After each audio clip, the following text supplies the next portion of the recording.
What's good? What's good? What's good, beautiful people? This is your guy, Tone DeShields II from Chalk It Up Sports, where no matter if we win or if we lose, we just got to charge it to the game. Super grateful to you guys for being here and being a part of the show, first and foremost. What y'all need to understand is when you're in the comment section, when you chatting it up, when you got your Twitter fingers popping, y'all become a part of the show, are part of the Chalk It Up Sports family. And the more you guys chat, the more you guys hit that like button, the more you guys share, keep your notification bells on, the more you guys interact with the content, the bigger the show will become. And the more people will have in the live chat, and the spicier it'll get. Because we all know we like to talk our ish. We all know we avid Philadelphia Eagles fans, avid Philadelphia 76ers fans, Phillies fans, Flyers fans, Philadelphia Union fans. Y'all know how we carrying it here. But also, I welcome all fans of all sports. If you locking in with the NBA, if you locking in with the NFL, if you locking in with the NHL, the MLB, MLS, whatever sports league you rocking with, I'm holding it down for y'all the best way I know how. And as the show grows, the content will grow. And I appreciate you guys for being a part of this journey of mine. You know, I want to start the show off by sending my condolences to Dwayne Haskins and his family, the Dwayne Haskins family. Now, unfortunately, the show has to start on a somber note. Rest in paradise to Dwayne Haskins. He passed away over the weekend, and he was stricken by a vehicle. He was stricken by what appears to be a dump truck. I've been hearing so many different stories, but over the weekend, Dwayne Haskins, 24-year-old NFL quarterback, was hit by a vehicle while he was crossing, I believe, an interstate or some sort of highway, a busy street to say the least. And he was hit by a dump truck. And it's really sad when you think about it because that young man had everything ahead of him. He was only 2 years deep into the NFL. I believe he was only in his second season, right? Or going into his third. So who's to say that man wouldn't have become a great quarterback in his NFL, right? Who's to say that? Who's to say he wouldn't have done that? He had so much ahead of him.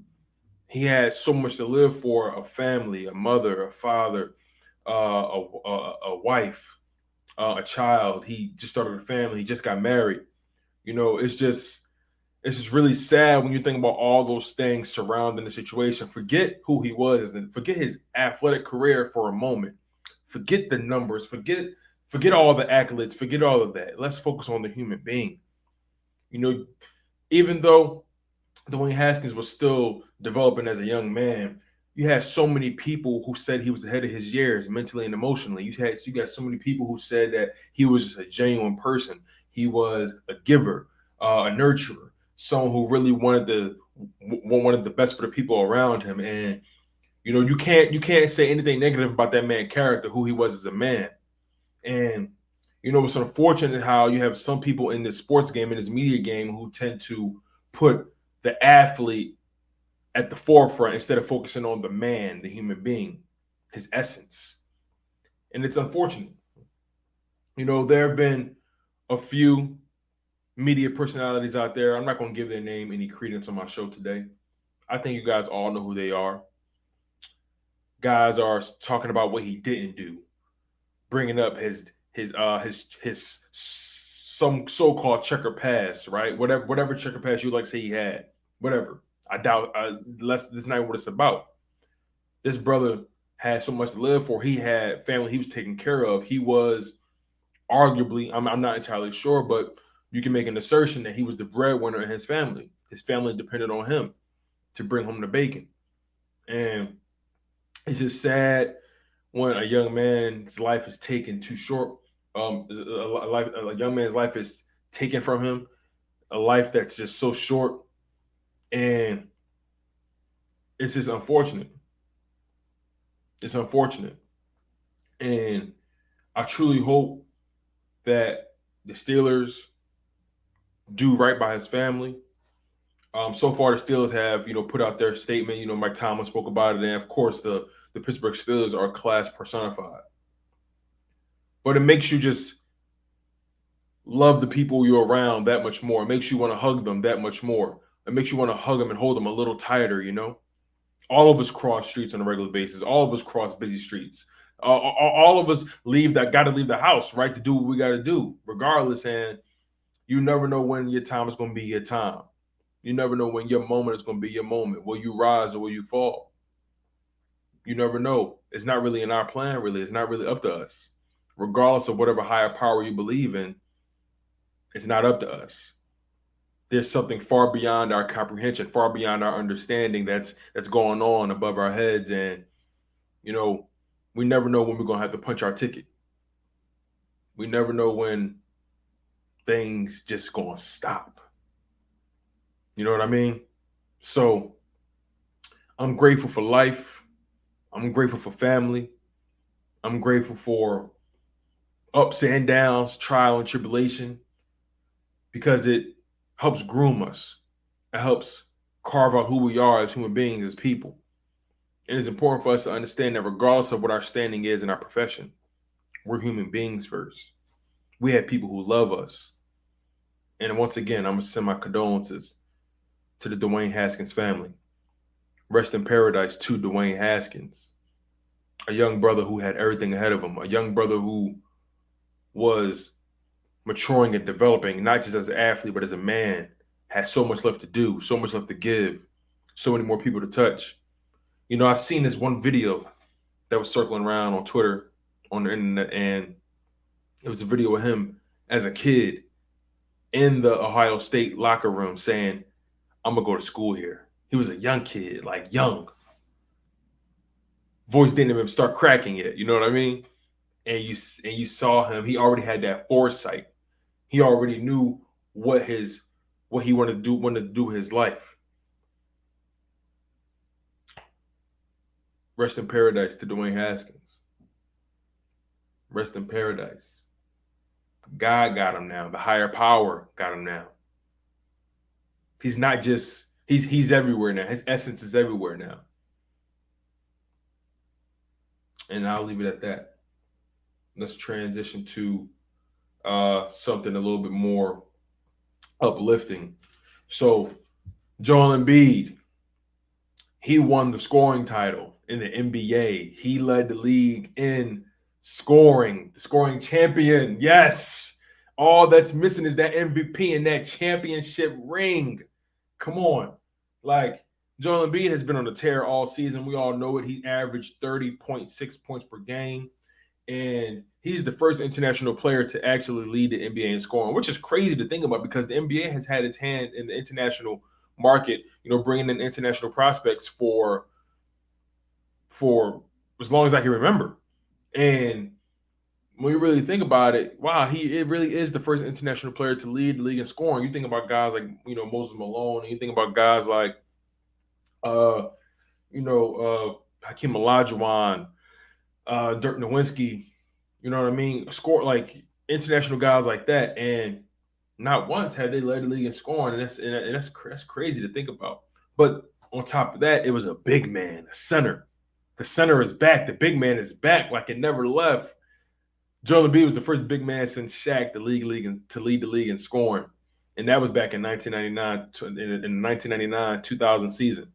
Shout out to Shaquille O'Neal, Shaq Diesel, Shaq Stradamus. And then on top of that, he's the first center since Moses Malone to average over 30 points in a season. That's high praise. So he's aligning his light. Already he's aligning his name with legends of the game. Already. See, he checked off so many milestones. You got to give that man the MVP award. I don't see how you don't. I just don't see it. Now, yes, he's going to have to compete with guys like Jokic and Giannis who've had amazing seasons, but it's really a two-horse race to me, Jokic and Embiid. And if Embiid don't get it, I don't know, man. This is ridiculous. Like, to lead the league in scoring as a center, you just don't see that these days. It's just that simple. Make sure you guys hit that like button. But like I said, to lead the league in scoring as a center in this day and age, you don't see it. You don't see centers putting up the numbers he's doing. I want to give respect to Jokic. Jokic is a talented individual. He gets triple doubles. He passes the ball, gets boards, barely can jump over a piece of paper, but somehow, some way, Jokic just does his thing. Much respect to him, but he's nowhere near the scorer as Joel Embiid. He's nowhere near as dominant as Joel Embiid. He doesn't have the scoring package like a Joel Embiid. Just doesn't have it. Doesn't have it. Doesn't have the athleticism. The way he approaches just doesn't have it. But Jokic does make people better around him. He's a passer. He gets boards. He does all those things, right? But he's not as dominant as Joel Embiid. Let's just call it what it is. The way Joel Embiid dominates in the paint, dominates on the block, Jokic just doesn't have that. Just doesn't have that. And that's okay. Joel Embiid is the MVP in my eyes. And that's just how I see it. That's just how I see it, man. But to think that Joel Embiid was the first scoring champion to have the fewest minutes played. He has the fewest minutes played out of any scoring champion ever. And I think he only averaged like 33 minutes a game. Every scoring champion before him was above that. And the next one after that was Steph Curry, and that was like 35 minutes a game. But that just shows how dominant he was, how efficient he was, how effective he was on the court. Got to give credit where credit is due. But I'm curious to see how it translates into the playoffs, because now the NBA playoff seeding is locked in, especially for the Eastern Conference. It's locked in. It's all said and done. So let's talk about it. My Philadelphia 76ers are going to play the Toronto Raptors in the first round. And I'm really curious to see how that pans out, because the Toronto Raptors have owned us throughout the season. They won the season series, and I'm curious to see how the Sixers respond to that. This is the bracket as it appears. So Miami is going to face Cleveland if Cleveland locks up the 8th seed. Cleveland, Brooklyn, Atlanta, and Charlotte are in the play-in. I think Brooklyn is going to remain the 7th seed, which is what I want. And I think Cleveland it's very possible for Cleveland to lose that 8th seed to either Charlotte or Atlanta. It's very possible. But other than that, the Miami Heat is going to face up against the 8th seed. Then the Sixers are going to face Toronto. Milwaukee's going to face the Bulls, which is they're going to beat them. Then Boston and Brooklyn. That's going to be a very interesting series. I think Boston is going to push them to the brink, because Boston plays great defense. Boston is able to put points up. They're very physical, and you got to run with them. That's just the bottom line of it all. But Brooklyn, that's an interesting situation, because I'll be honest. Like I said, like I didn't want to have to worry about Brooklyn or Milwaukee until we get to the Eastern Conference Finals. See, I'm putting it into the universe. You feel me? So I didn't want to have to worry about a team like Brooklyn or a team like Milwaukee or Boston until the Eastern Conference Finals, where all the chips are on the line. I would much rather have to deal with Toronto right now, which is going to be a tough series for the Sixers. I would much rather have to deal with the Miami Heat, which could potentially be a tough series if we get past Toronto. But in my humble opinion, it's going to really come down to coaching. It's going to come down to matchups and rotations. I like Pascal Siakam, but I don't think Pascal Siakam can be the best player for a 7-game series. I don't see him being that guy on a consistent basis in a 7-game series. I don't see that. But when you got guys on your team like Joel Embiid, Tyrese Maxey, James Harden, Tobias Harris, those guys had to play out of their minds. Most importantly, Tobias Harris and James Harden. Those two players have to show up. They can't afford to take days off. They can't afford to take a back seat. If you got the cutting lane, take it. Be aggressive. Sometimes you got to deviate from the offense. If you see a clear cut lane, take it. Make yourself a scoring option. Take advantage of every opportunity that's given to you. You can't enter this playoffs being passive. And that's just my mindset of it all. You can't be passive going up against these teams like Toronto, who's going to want to take your head off. You can't be passive against a team like Miami, who wants to take your head off and is the bona fide number 1 seed in the East. And then potentially you may run up against Milwaukee or Boston or Brooklyn. It can get tricky. You dig what I'm saying? So this isn't a time. I'm actually glad this felt the way it felt, because the Sixers need to be tested in regards to a team that's on them all season. The Sixers need to take advantage of matchups. Now, the one of the tougher matchups is going to be Pascal Siakam, because of his build and how he plays the game. He's athletic. He can stretch the floor a little bit, and he's very physical.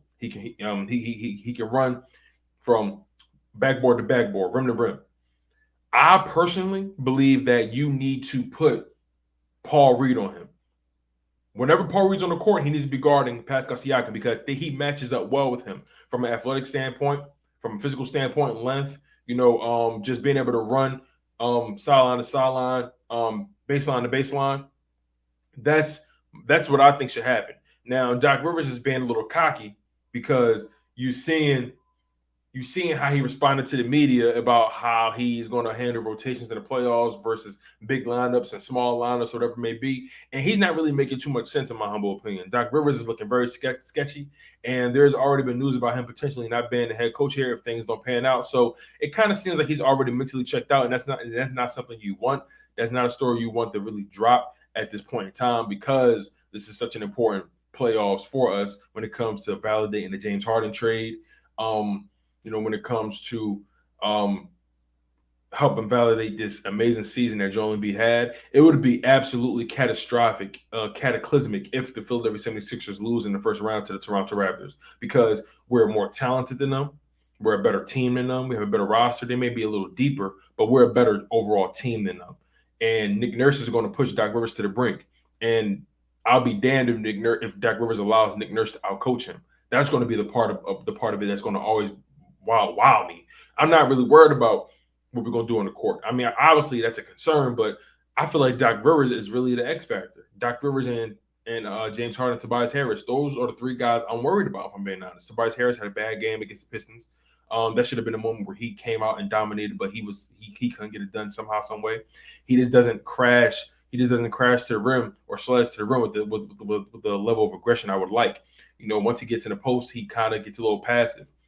James Harden has been a bit inefficient, but he's due to get back on track. He's been struggling these past couple weeks, but like I said, he's due to actually get back on track. He's due to actually go on a crazy streak of scoring. He's due for that. So don't stress.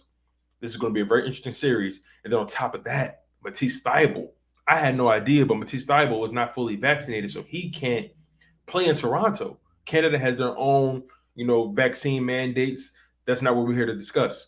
But the bottom line is Matisse Thybulle will be unavailable for all road games, or at least he'll be unavailable for games 3 and 4 in that series against Toronto. That's concerning because he is our best perimeter defender. And if Van Vliet comes back, I would love to throw a body like Matisse Thybulle at Van Vliet. Tyrese Maxey plays good defense as well. He plays fearless defense, always picks up guys full court. I love that about him. That's just how he loves playing defense. But it's going to be really interesting to see how things pan out. I'm paying attention to guys like Scotty Barnes for Toronto. He's a wild card as well. Somebody that can definitely give them 20 easily. Siakam. I'm paying close attention to all those guys. So it's going to be a really interesting series to see how this thing pans out for the Philadelphia 76ers. But overall, I definitely anticipate the Philadelphia 76ers beating the Toronto Raptors. It might go 6 games. And I anticipate us meeting the Miami Heat in the second round. And then that's going to be a tough series in and of itself. But, overall, shout out to Joel Embiid for locking up that scoring title. He is the scoring champion for the season, and he has pretty much done everything necessary to show that he is the guy, if you ask me. But going to be curious to see how this thing pans out. Tyrese Maxey got to step up, and I'm glad the bracket fell the way it did. Didn't want to run up against Brooklyn too early. Didn't want to run up against Boston too early. Didn't want to run up against Milwaukee too early. I want those teams to cannibalize each other. I want those teams to take off each other's heads. And that's just how I see it, though. But let's move on to some other topics. Let's move on to football. That's really where our heart and soul is, right? Let's talk about these Philadelphia Eagles now. I'm really curious to see how the wide receiver room shakes out because there's going to be some odd men out, right? Make sure you guys hit that like button. I really appreciate it. It really helps the show grow. There's going to be some odd men out when it comes to the Philadelphia Eagles wide receiver room. From what I'm hearing, from what I'm seeing, Jalen Reagor potentially is being made available. There are teams who are checking in on Jalen Reagor to see if checking in with the Eagles to see if Jalen Reagor will be available via trade or whatever it may be. Right now, whoever wants Jalen Reagor, you can have him because I'm really curious to see whatever team can bring whatever they need to bring out of him. A change of scenery may help him. Who knows? He's very young, has his whole career ahead of him. If he even can make an NFL career out of what he's already done, but you got to think about it from this perspective, right? You bring in Zach Pascal, who was an underwhelming signing, right? You bring in a guy like Devin Allen, who was a former Olympic hurdler and a former Oregon Ducks wide receiver. He hasn't quarter football since 2016, but you think about them bringing in Devin Allen as another body to compete, bringing in Zach Pascal as another guy to compete. Greg Ward signed his tender early on in the offseason, and he's returning as well. That's just three guys I named already who's not necessarily considered to be top tier guys, but guys who are going to compete to try to make the top 4, top 5 wide receiver roster count for the Philadelphia Eagles. You got guys like Devonta Smith, Quez Watkins at wide receiver, right? And then if you want to include Dallas Goedert as somebody else who's going to demand targets, that's 3 guys right there that you got to feed. So whoever comes in after that has to be a contributor. And you think about guys, like I said, Jalen Reagor, J.J. Arcega-Whiteside, Devin Allen, Zach Pascal, Greg Ward, John Hightower. We're most likely going to draft another wide receiver. So you think about all the guys I just named, I feel like John Hightower is going to be the odd man out. He might go to practice squad. I feel like Jalen Reagor is going to be the odd man out. I feel like J.J. Arcega-Whiteside is going to be odd man out. He's probably going to be practice squad, depending on who we draft. Well, Zach Pascal already takes that role from J.J. Arcega-Whiteside as being the big body wide receiver who can also run a block. So that puts J.J. Arcega-Whiteside on notice as well. So there's a chance he may be the odd man out. The guys that I think is going to end up being either sent to practice squad, cut, or traded are John Hightower, J.J. Arcega-Whiteside, and Jalen Reagor. Everybody else outside of that, guys like Greg Ward, guys like Zach Pascal, I expect those guys to make the roster. I'm really curious to see what Devin Allen brings to the table. What's so funny? Jalen Reagor, and I got to give credit to Nick Sirianni in this regard, right? Nick Sirianni gave Jalen Reagor every opportunity to be successful. Every opportunity. And time again, Jalen Reagor fumbled the bag. Now, I don't see how you continue to do that at this point in time when he's putting you in punt return situations. He's putting you in kick return situations. He's putting you in bubble screen situations, jailbreak screen situations. He's putting you in so many different situations so you can be successful, and you just can't make the most of it. And that's a problem. If we're being completely honest with ourselves, that is a problem that needs to be addressed. Will he address it here? I highly doubt it. Especially if we're going to draft a rookie wide receiver in the first round. Guys like Treylon Burke is going to be available. Drake London is going to be available. Chris Olave is going to be available. Garrett Wilson is going to be available. Jameson Williams is going to be available. You dig what I'm saying? Christian Watson is going to be available. So much talent in this wide receiver class that a guy like Jalen Reagor, a guy like J.J. Arcega-Whiteside, you can't expect those guys to even make the roster at this point. You just can't. And then to have a guy like Jalen Reagor on the roster until September, knowing the money you're going to have to owe him, if he makes it all the way to that point, you might as well cut your losses now and move on. Trade him for whatever you can get for him. At the end of the day, it is what it is. Take your loss and eat it. Guys, GMs and head coaches and owners, they got to get rid of guys who are first round, second round picks all the time because they ain't panning out, and it is what it is. You can't do much about that. You're giving the guy the keys to do whatever he needs to do, but somehow, some way, he keep finding locked doors. It's the strangest thing to me. But I'm looking forward to seeing Devonta Smith take his game to another level. Looking forward to seeing Dallas Goedert take his game to another level. Quez Watkins, and then whoever we bring in, and through either free agency. Well, at this point, we might just draft a guy. I doubt we'll bring him any more wide receivers for free agency. But Devin Allen, he already, because of his pedigree in terms of being an Olympic athlete and stuff like that, bringing his signing sent the direct notice to Jalen Reagor that, hey, we got a guy who has Olympic level speed who can return it. It's just that simple. Now, obviously, we need to see Devin Allen pan out. We need to see him take some NFL level hits to see if he can hold on to that rock. He hasn't caught football again since 2016. But Devin Allen He has that speed that you have to respect. Ran a 4.35 at Oregon's Pro Day, an official 4.35 at that. So you got to respect his speed. And I'm curious to see how they use him. Most likely it'll be in special teams, in a punt return, and or a kick return game. And that automatically X's out Jalen Rager. Then Zach Pascal being brought in. That X's out JJ Whiteside because Zach Pascal does everything JJ does well and does everything well that he doesn't do well. You follow me?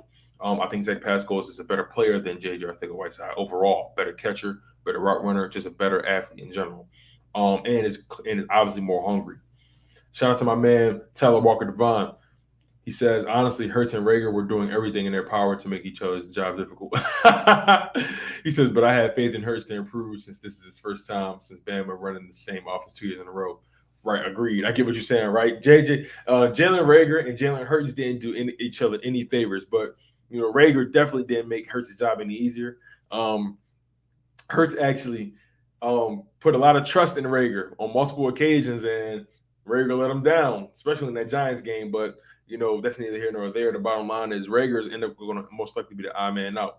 JJ Whiteside most likely going to be the odd man out. John Hightower, guys like that.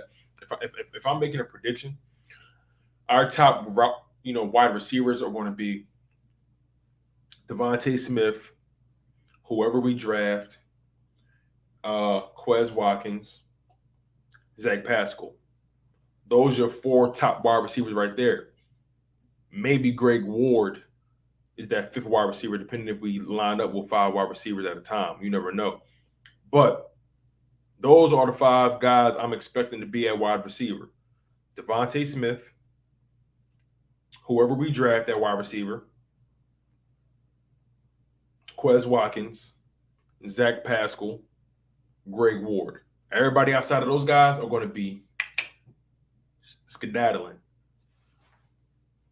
And I'm really shocked that teams are calling about Jalen Rager. Like, it's blowing my mind a little bit because he hasn't really. I mean, he's shown these weird flashes, right? He's shown these moments of, okay, he got something in the tank, but on a consistent basis, he just can't get separation. He time and time again, he's getting jammed up on the line and can't run his route. Like, he just constantly getting manhandled, and he has no technique at all, just none. But I'm not gonna beat a dead horse. It is what it is with that young man. Hopefully he can find his way elsewhere, but I just don't think it's gonna happen in Philly. The damage is already done. It's funny, Drizzle, because I don't know who's gonna take Jalen Rager and JJ in the package deal. Who's gonna take 10 like 2 lemons like that? I just don't know who will do it. I don't see it. But he says, let's go, Howie. Sign Honey Badger or sign Gilmore, fill in the draft. Jalen will get more opportunities due to sacks and turnovers. I agree with you on that. I think our defense has gotten better, bringing in Hassan Reddick, bringing in Kazira White, having Fletcher Cox return, and bringing back Anthony Harris. I like Avonte Maddox in the slot. We got Darius Slay. I think we're going to draft the corner. I'm curious to see who it may be. Who knows who we'll pick up in the draft in the first round. We have options at the end of the day. And I got a feeling we're going to go wide receiver in that first round or go D-line or corner. Those are the 3 positions I'm expecting us to draft. With the 2 first-round picks we have, we're either going to go wide receiver, corner, or defensive line. That's just how I see it. Will it be Drake London? Will it be Sauls Gardner? Will it be Traylon Burks? Will it be Jordan Davis? Will it be Travon Walker? Will it be Jermaine Johnson? Thibodeau, the word is he's dropping. Will it be Derek Stingley Jr.?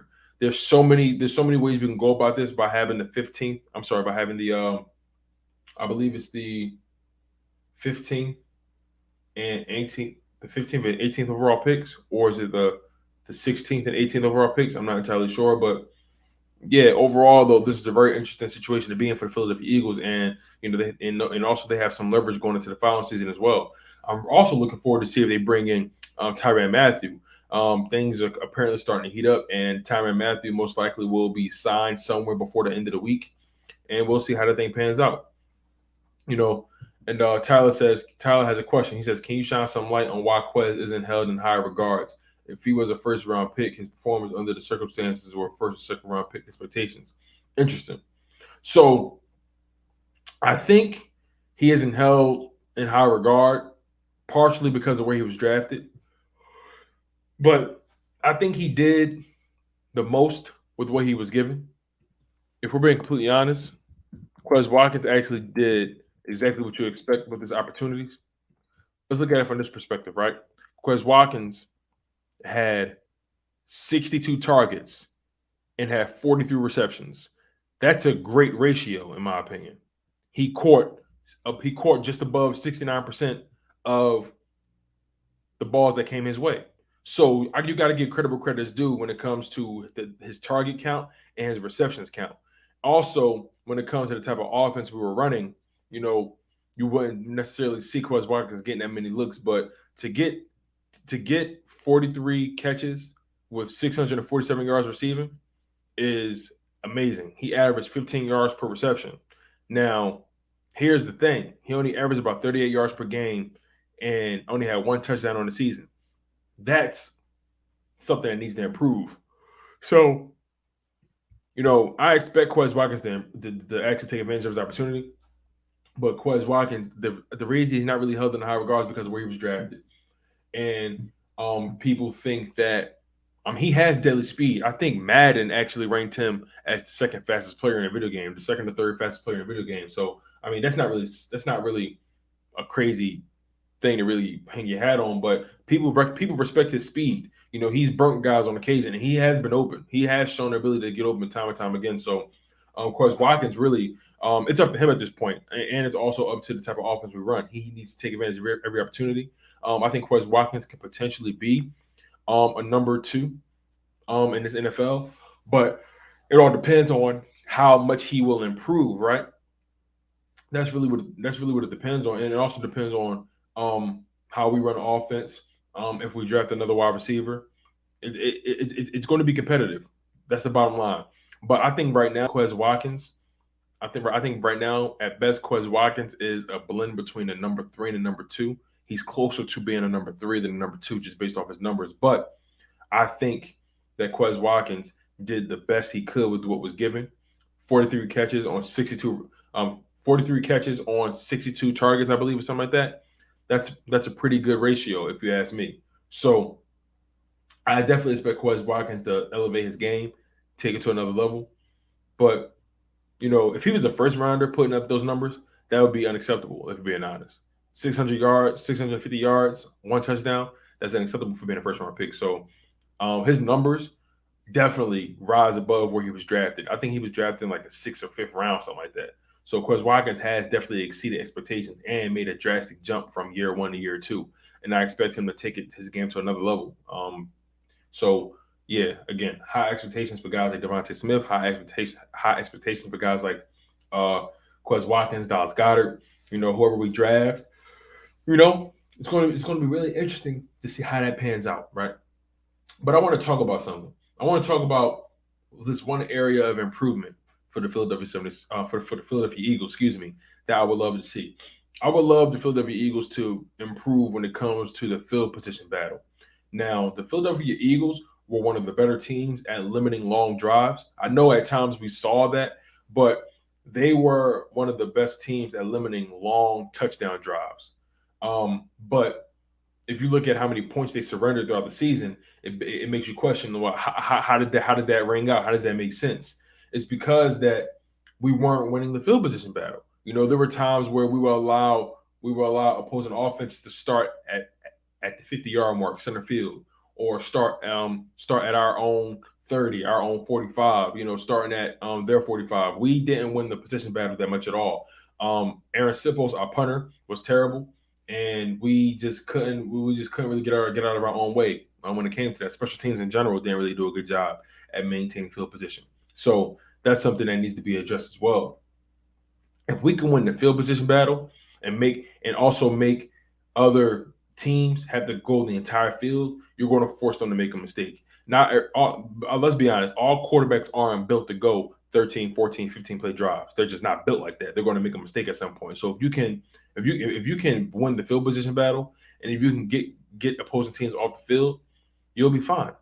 You know what I'm saying? Like at worst, surrender 3 points at the very worst. But other than that, You want to win that field position battle at all times. You want to make guys have to drive the full length of the field, and that's just my humble opinion about it. Um, but Odizzle says, Tone, what do you think about the Sixers matchup with the Raptors? My opinion, it goes 7 and Maxey becomes a superstar. I think it'll go 6 games. Just because Toronto plays us tough and they hustle a lot, and we need to up our hustle to another level. I think, if I'm being honest, outside of Tobias Harris, Doc Rivers, James Harden, I think the X factor for the Philadelphia 76ers is going to be Paul Reed. I need Paul Reed to be guarding Pascal Siakam. Paul Reed is aggressive. He's physical. He's athletic. He can run sideline to sideline, baseline to baseline in the whim. Super athletic. Knows how to move without the ball. And I just think he matches up well with Pascal Siakam. That's the matchup I'm going to be paying close attention to. And the thing about the Toronto Raptors, they play small a lot. Typically, the biggest player on the court for them is Pascal Siakam.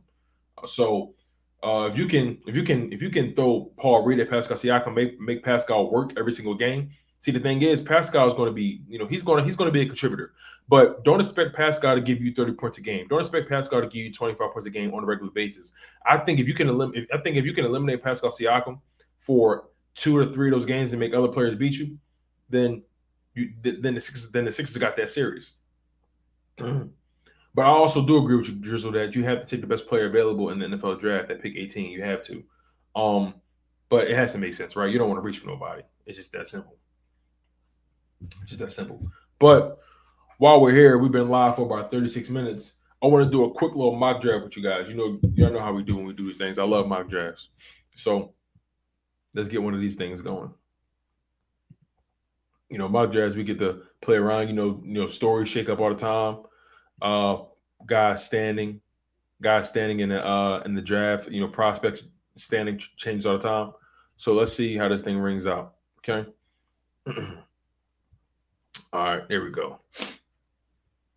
All right, so let's get this puppy on the road. So I'm thinking that let's do a 7-round mock draft. Let's do it. Let's do the full 7 rounds. We're gonna fly through it anyway. We ain't gonna take too long. Let's do a 7-round mock draft, okay, you guys?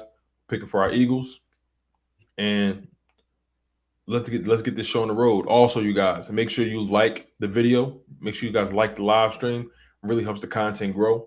Really helps the channel grow. Really helps the live chat get that much more spicy. So make sure you guys continue to hit that like button. Make sure you guys continue to share, subscribe if you're new to the content as well. I'm giving you guys daily doses of Chalk It Up Sports, Monday through Friday at 1 p.m. Eastern Time. So I appreciate all the love and support you guys have been giving me, and continue to stay locked in to Chalk It Up Sports daily, Monday through Friday at 1 p.m. Eastern Time. All right, let's draft.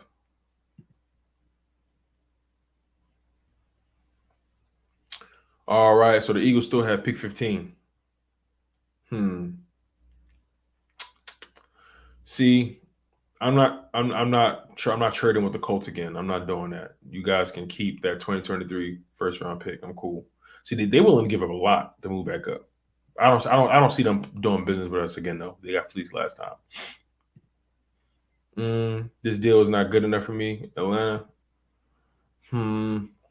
Not good enough for me, Cardinals. So we're going to reject all those offers. So let's look at who got taken already. Kayvon Thibodeau got taken. Aiden Hutchinson, Kyle Hamilton, Trevon Walker, Charles Cross, Malik Willis,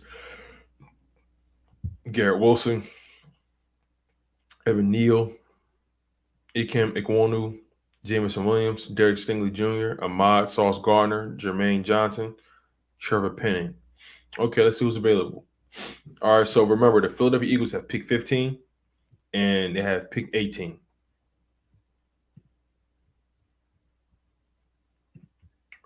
So, obviously, we need defensive linemen. We need a wide receiver. But I'm not going to go wide receiver yet. I'm going to go defensive line. And from the defensive line, you can't go wrong with Jordan Davis being right here in front of you. I'm going Jordan Davis at pick 15. All right, so here we go. The Saints are offering just to move up 2 spots. Their pick and their 7th round pick. This is interesting. I know Green Bay is going wide receiver, and I don't want to lose out on one of these guys. So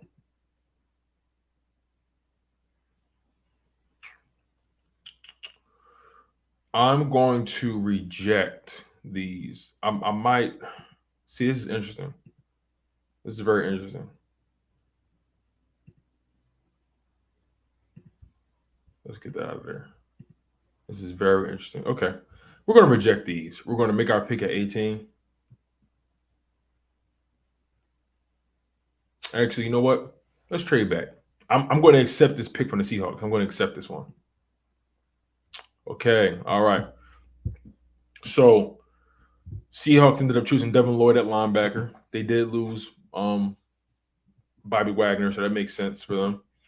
That's crazy that the Chargers went George Karlaftis, though, because that just solidifies the D-line even more. Saints went Matt Corral, then they went Daxton Hill at safety.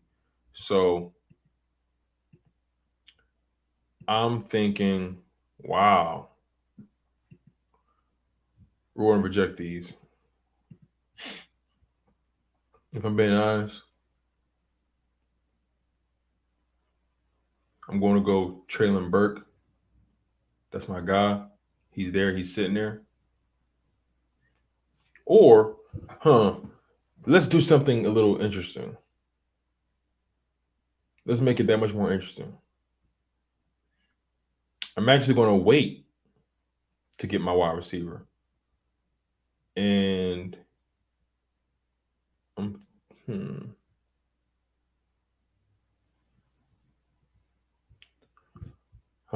this is interesting. See, the thing is, though, I don't know if he's going to be there. He might get picked up before I even get where my next pick at. My next pick is at. Yeah, I can't take that risk. I can't take that risk. All right, so I'm going to choose. I'm going Traylon Burks.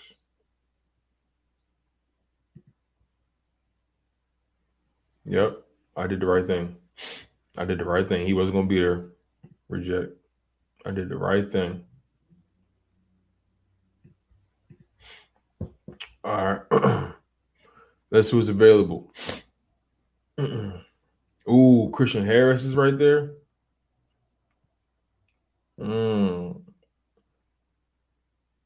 Okay. So far we got Jordan Davis and Traylon Burks. Let's go Christian Harris. But you got a chance to get 2. Oh man. DeMar Leo really fell. It's crazy. Let's go Christian Harris.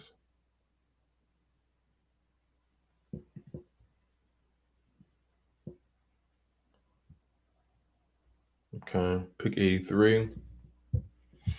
They want that. Nah, I'm cool.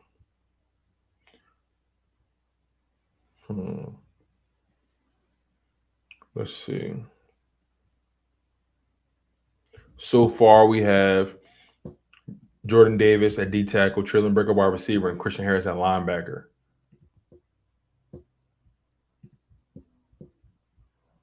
Let's see what we have.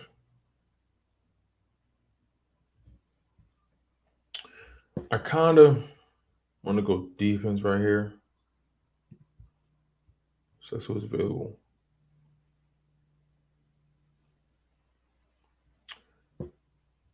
Ooh, I never went corner, did I? Okay, let's see. This is tough. This is very tough. Who do we have? This is very tough. This is very tough. We need a safety though. So I'm gonna go Verone McKinley.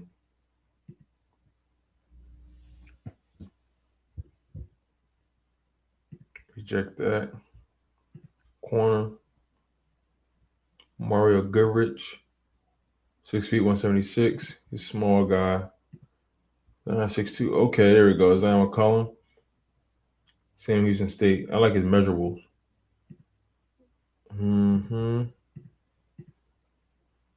See, like, I'm gonna take a risk on a guy. He gotta be a big dude.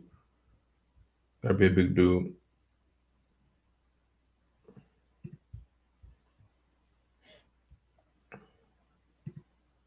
5'10". See, I don't know how I feel about a 5'10" guy right now. Mario Goodrich, 6 feet, 176.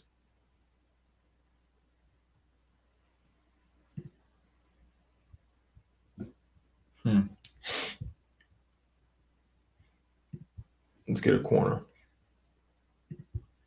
We're gonna go.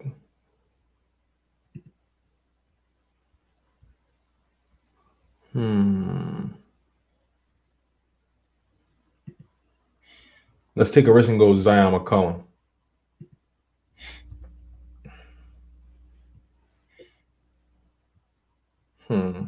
I actually like this. Let's accept.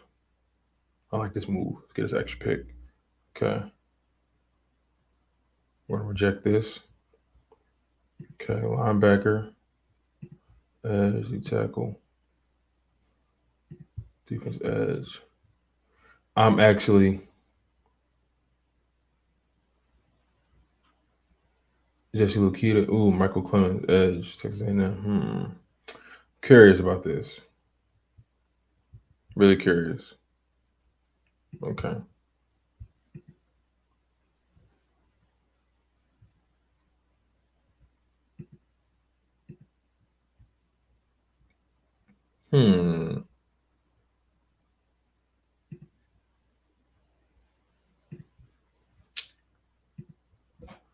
See, the thing is, man, these edge guys, like, it's a lot of talent here, but yeah, I'm gonna go Michael Clemens.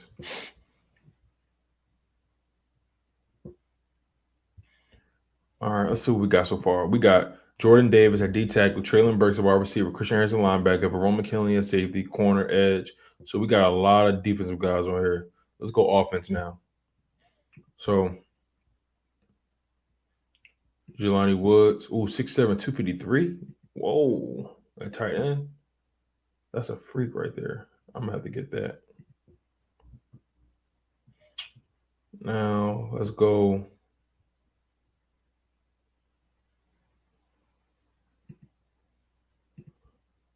How tall is he? 6'3", 323. Guard, 6'2", 3. Huh.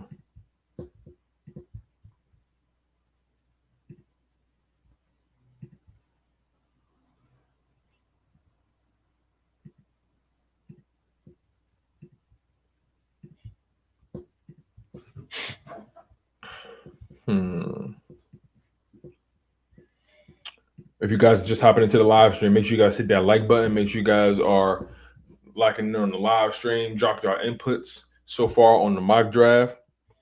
We have guys like we have Jordan Davis in the first round, Traylon Burks. We got Christian Harris, Verone McKinley for the Eagles, Zion McCollum, cornerback out of Sam Houston State, Michael Clemens, edge rusher out of Texas A&M, Jelani Woods, tight end out of Virginia. I'm really happy about this one. He's 6'7", 253 pounds. He can be a red zone target for real. Chris Paul, offensive tackle. We got 3 draft picks left. So let's see how this thing shakes out. So far, we took care of the defensive line. We took care of the D back room, picking up a safety in the corner. We added 2 more weapons for Jalen Hurts with a wide receiver and a tight end, and got him another offensive lineman out of Tulsa. So let's see where we take this. Make sure you guys hit that like button. I really appreciate it. Let's see who's best available. Okay, so Matt Ariza. Oh, that you know what, you guys, y'all love this kid, so I'm gonna draft him. The punter out of San Diego State. I'll get him for y'all. Y'all always get on my back about this kid. All right, we got 2 picks left. Okay. So let's see.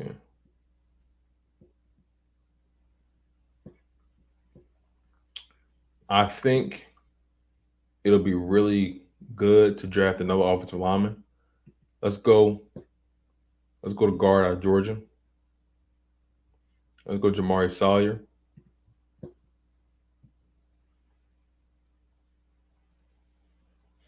And for the final pick in the draft, all right, yeah, it's final pick.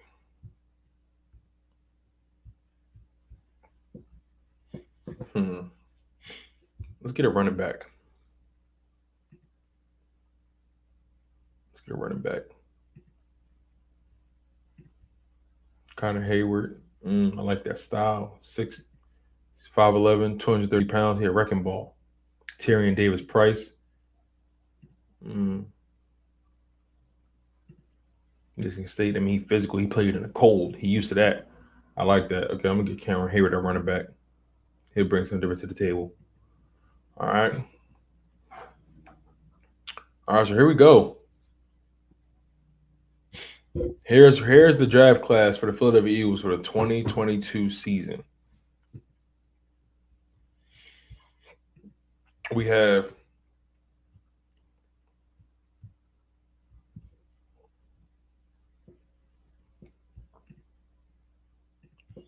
Jordan Davis at 15, D-tackle out of Georgia.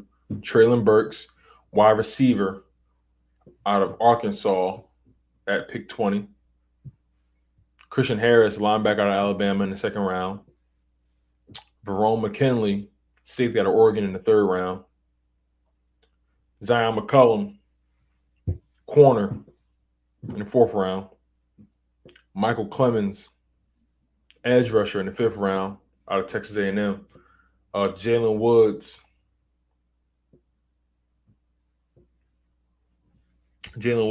Tight end out of Virginia.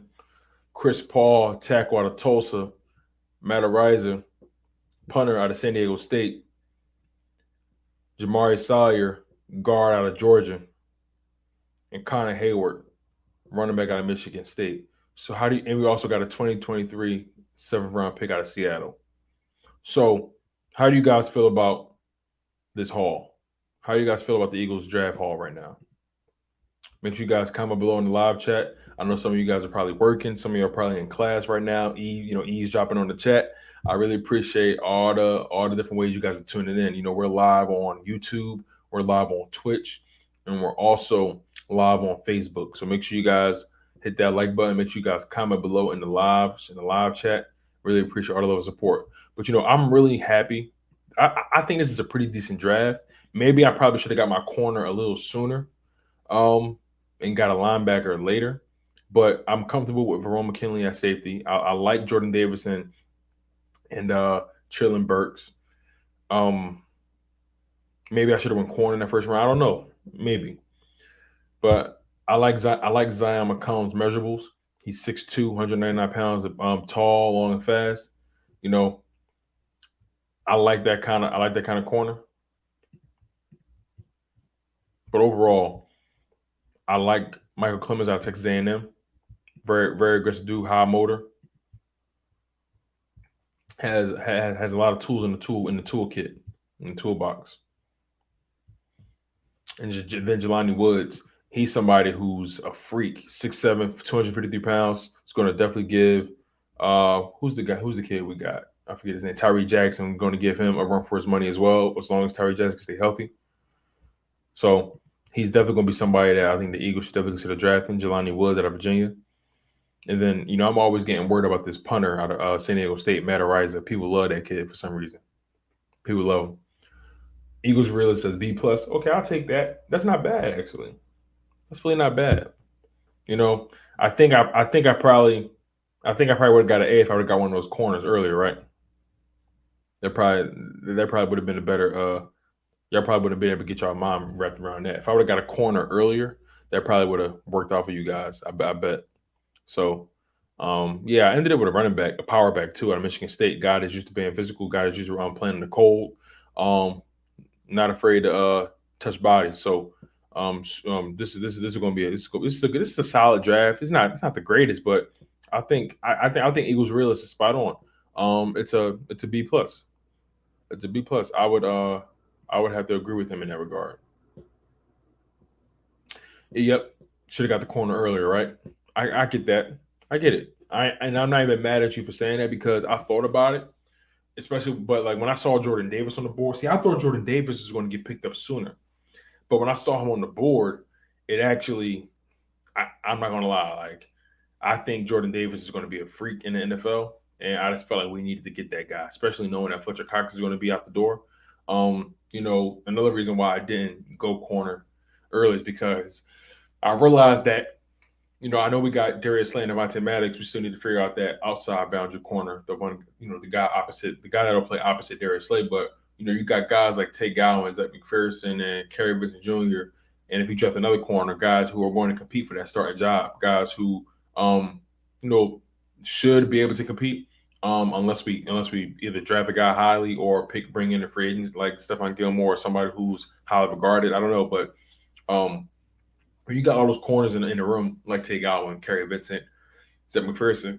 They're going to battle. They're going to battle for that, and that's another reason why I just didn't go as high. That's one of the things I thought about. I just felt like we had a lot of depth at corner, and maybe adding one more wouldn't hurt. But overall, though, I think that the Eagles, if they're going to have a successful draft, they need to focus more on best available rather than need. Um, I understand we have certain things that we need, but we need talent. Like this team overall needs injection of talent all across the board. Be a wide receiver, be a defensive line, linebacker, safety, corner.